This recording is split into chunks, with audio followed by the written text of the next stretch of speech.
In a world overflowing with noise, distractions, and constant digital interruptions, mastering your mind is no longer a luxury. It's a necessity. How to master your mind in a distracted world is a powerful reminder that clarity, focus, and inner peace are within reach, even in the chaos of modern life. This motivational speech will help you regain control of your attention, break free from mental clutter, and cultivate deep discipline. Whether you're battling procrastination, overthinking, or emotional overwhelm, this message will guide you back to your center. It's time to take charge of your thoughts and own your mindset. We are living in the most connected time in human history, and yet we are more disconnected than ever. Not from each other, but from ourselves. Every ping, every notification, every scroll is fighting for our attention, and we give it away freely without realizing the cost. Our mind, the very core of who we are, becomes fractured, distracted, unfocused, reactionary. Mastering your mind is not about being perfect. It's about being intentional. It begins with asking a simple question. Who is in control, me or the noise? Most people wake up and immediately check their phones. They let the world dictate how they feel before they've even taken a deep breath. If your mind is a garden, then social media, breaking news, and endless opinions are weeds. And unless you take responsibility for what grows there, chaos will take root. Discipline isn't glamorous, but it's freedom. When you can say no to the trivial, you make space for what matters. You quote, "But." When you choose stillness over stimulation, clarity follows.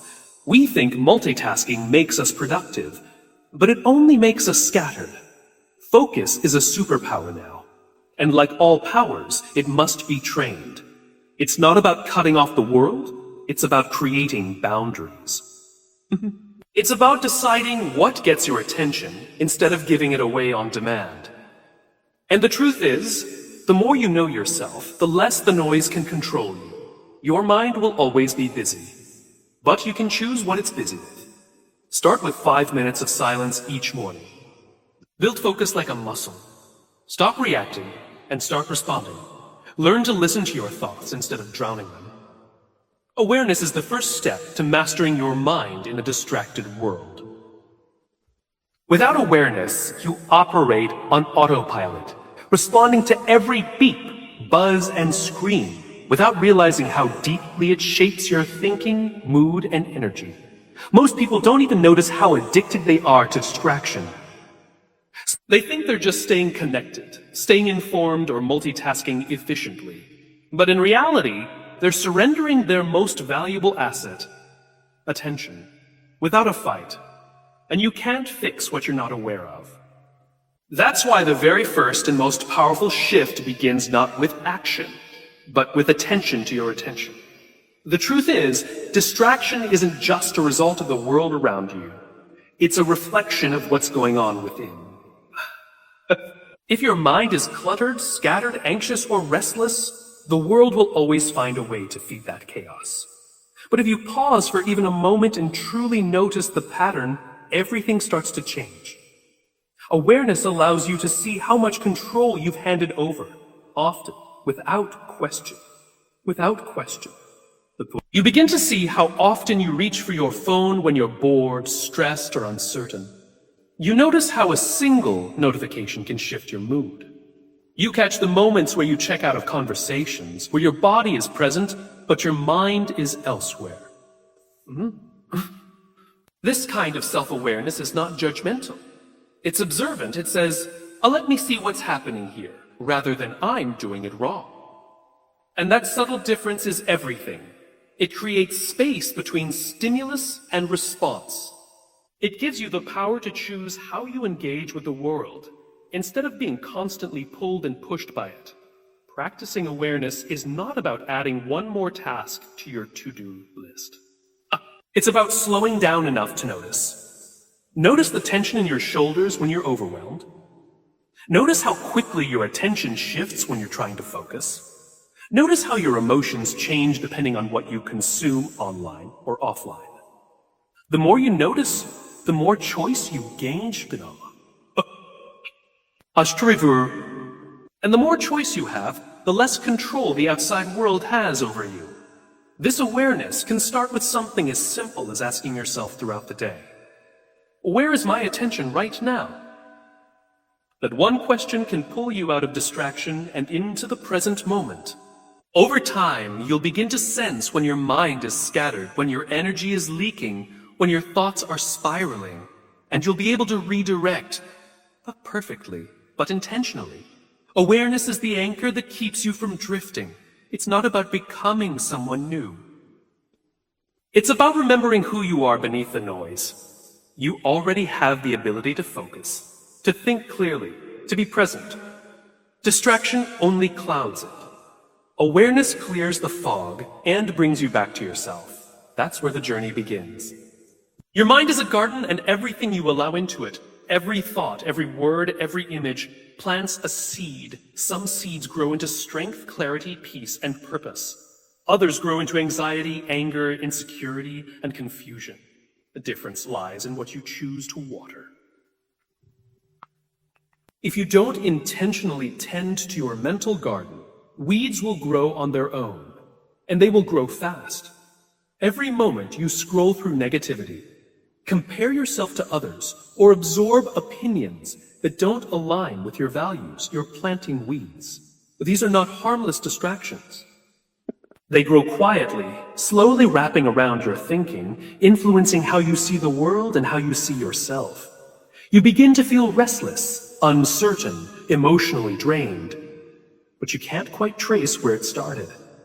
That's because it started with what you fed your mind, often unconsciously. Most people treat their minds like public property, open to anyone, anytime. Notifications ring all day. News updates flood their screen. Unfiltered opinions fill their timelines.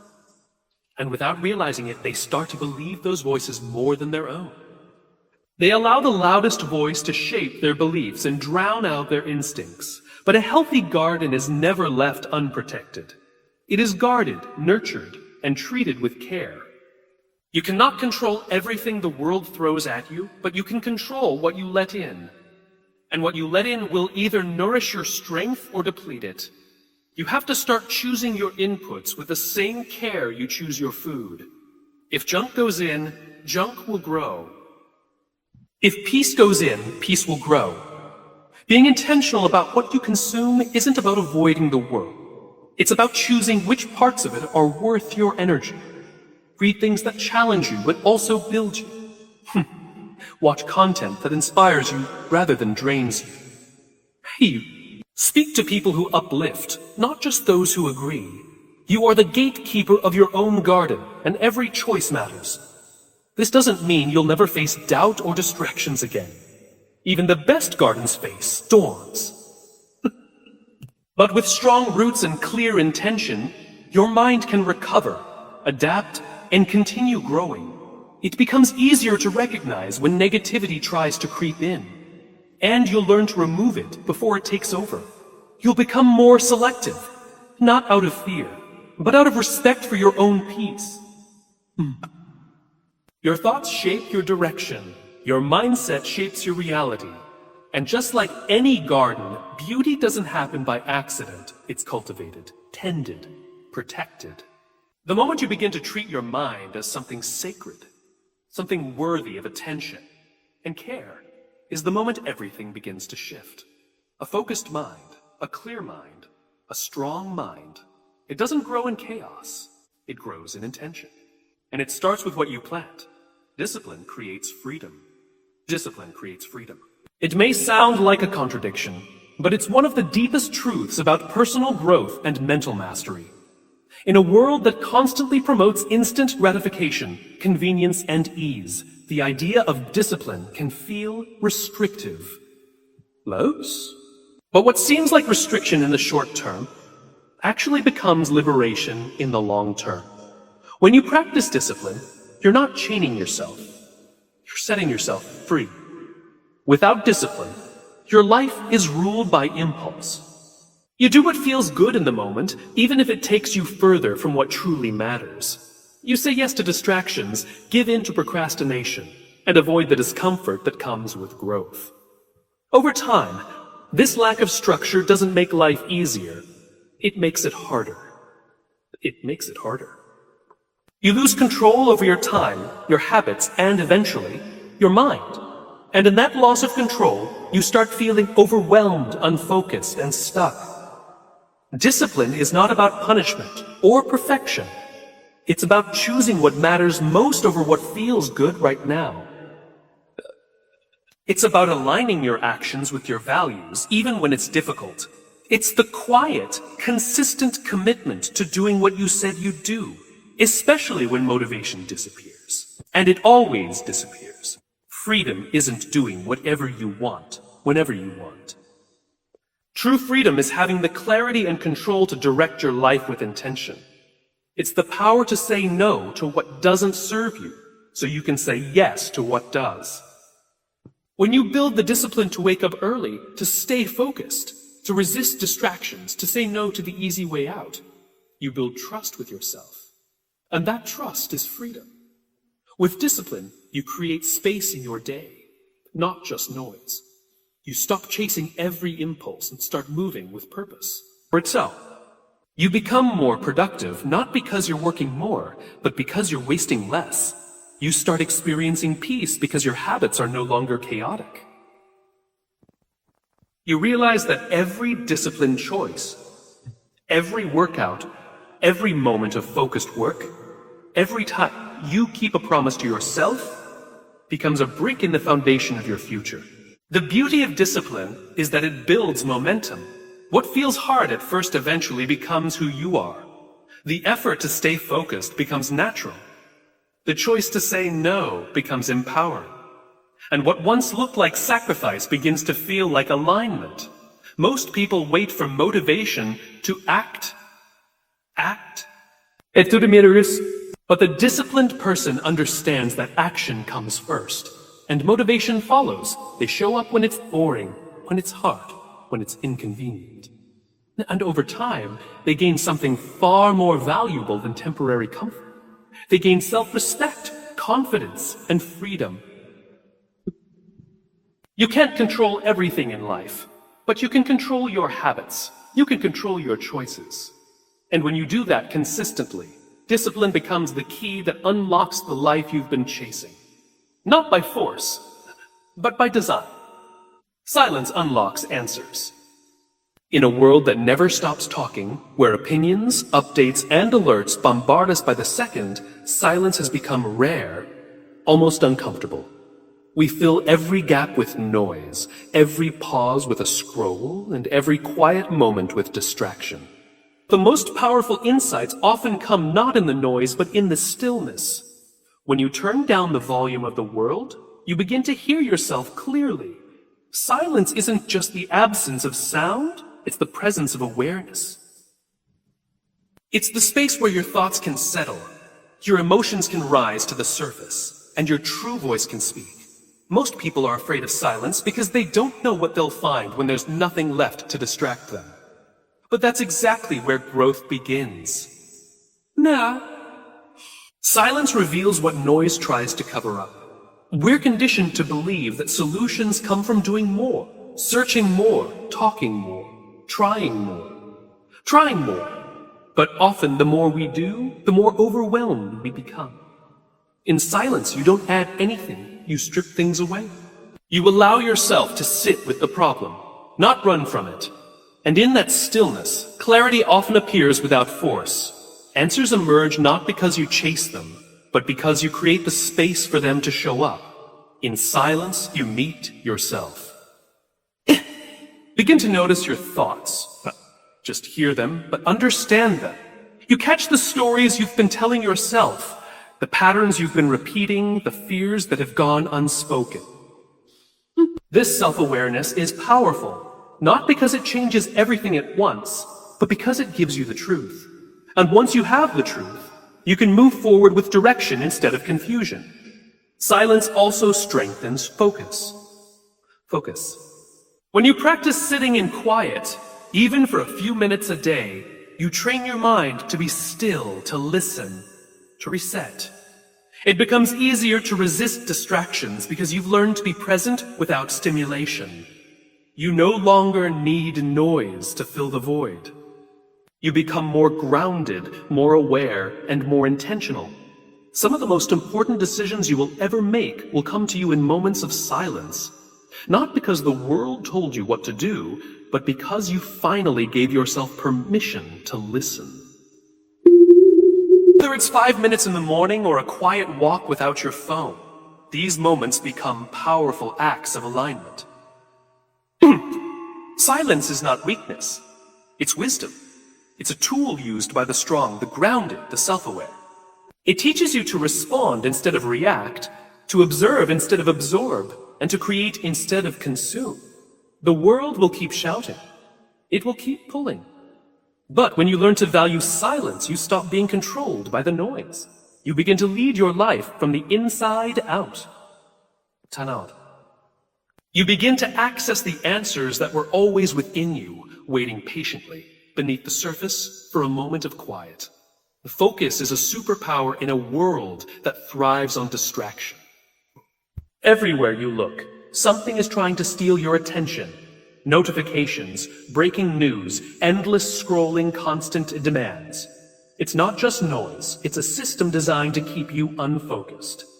That's why the ability to concentrate, to fully immerse yourself in one task, one thought, or one goal, has become one of the rarest and most valuable strengths you can develop. Focus isn't just about productivity. It's about presence. When you focus, you give your full energy to the moment. You aren't scattered across 10 different tabs in your mind. You're here now with intention. That kind of presence doesn't just help you work better. It helps you live better. It strengthens your relationships, deepens your learning, and connects you to your purpose. It keeps you from floating aimlessly through your days and allows you to build something meaningful with your time. But focus doesn't happen by accident. It requires effort. It requires boundaries. You have to train your mind the way an athlete trains their body, consistently, patiently, with discipline. It starts with eliminating the small distractions, the constant switching between tasks, the habit of multitasking that feels productive but fragments your thinking. Every time you protect your focus, you protect your potential. You don't need to be superhuman to master focus. You need to be intentional. You need to create environments that support your attention rather than drain it. Turn off the noise. Put your phone out of sight. Set time blocks for deep work and give your full energy to that one thing. Over time, your ability to focus sharpens. Your mental endurance grows. And what once seemed difficult becomes natural. The most successful people in any field are not necessarily the smartest. They're the most focused. They've learned how to drown out the unimportant and lock in on what matters. They don't allow urgency to override importance. They protect their mental space like it's sacred. Because it is. What you focus on shapes your thoughts, your actions, and your future. And if you don't choose your focus, the world will choose it for you. In moments of focus, you become powerful. You access clarity that distraction hides. You move with direction instead of reaction. You make decisions that align with your values, not just your impulses. Focus gives you control in a chaotic world. And that control breeds confidence. It's easy to follow the noise, to chase every shiny thing, to stay busy without ever being effective. But when you train yourself to focus, you step into a rare kind of strength, the ability to guide your own mind. You stop being pulled and start being purposeful. That's why focus isn't just a habit. It's a superpower. And in today's world, it's one of the most important ones you can claim. Set boundaries to reclaim your mind, because without them, you will be at the mercy of everything and everyone around you. In a world constantly demanding your time, energy, and attention, boundaries are not just useful, they are essential. Every notification, request, expectation, and opinion can enter your mental space if you don't draw the line. And once your attention is divided and scattered, so is your clarity. So is your clarity. The ability to think clearly, create deeply, and rest fully starts with protecting your mental space. Boundaries are not walls, they are doors. You decide what comes in and what stays out. When you set boundaries, you aren't shutting the world out. You're deciding what deserves a seat at your table. Not every voice, message, or expectation is worth your energy. And the longer you live without boundaries, the more you find yourself running on empty, constantly responding to the world instead of creating your own pace. Most people think boundaries are about saying no to others. In truth, they're about saying yes to yourself. When you guard your time, you're saying yes to focus. When you limit your exposure to negativity, you're saying yes to peace. When you log off to be present, you're saying yes to your values. Boundaries are the invisible structure behind every strong mind. They make space for intention. They allow you to live by design, not default. You don't owe access to anyone who drains your energy. You don't need to explain your silence to people who don't value your presence. And you don't have to be constantly available to be worthy or loved.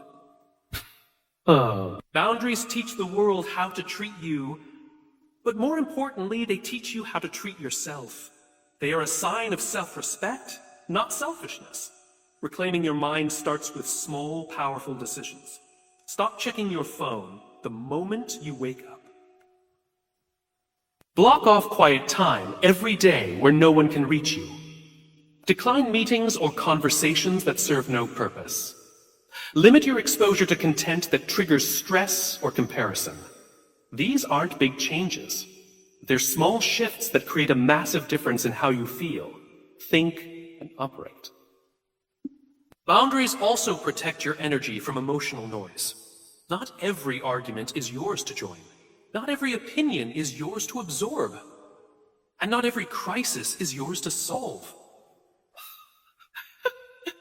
You are not responsible for carrying the mental load of the world. You are responsible for staying grounded, clear, and aligned with what truly matters to you. Living without boundaries leads to burnout, resentment, and a mind that feels like it's constantly under siege. But when you begin to protect your mental space, you regain clarity. You begin to think for yourself again. You begin to feel like yourself again. You move from reaction to intention. And with every line you draw, you take back a piece of your peace, your power, and your purpose. Boundaries aren't barriers. They're bridges to a better, more focused life. So in a world that constantly pulls you in every direction, the real power lies in pulling yourself inward. Mastering your mind isn't about controlling every thought. It's about choosing which ones deserve your energy. But it's about creating space for clarity, building discipline, setting boundaries, and protecting your focus like it's sacred. Because it is. Your attention is your life. And when you reclaim it, when you stop reacting and start responding, you don't just survive the chaos, you rise above it. The world may stay noisy, but your mind doesn't have to. Choose stillness. Choose intention. Choose to lead from within. In a world that never stops shouting, your greatest strength is the ability to be still, to focus, and to think for yourself.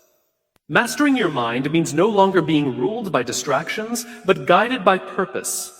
It means protecting your peace, setting boundaries, and living intentionally. The noise will always be there, but it doesn't have to own you. Every moment you choose silence, discipline, and clarity, you reclaim your power. So don't just let life happen to you. Lead it with presence. Lead it with strength. Because the mind you master today shapes the life you live tomorrow.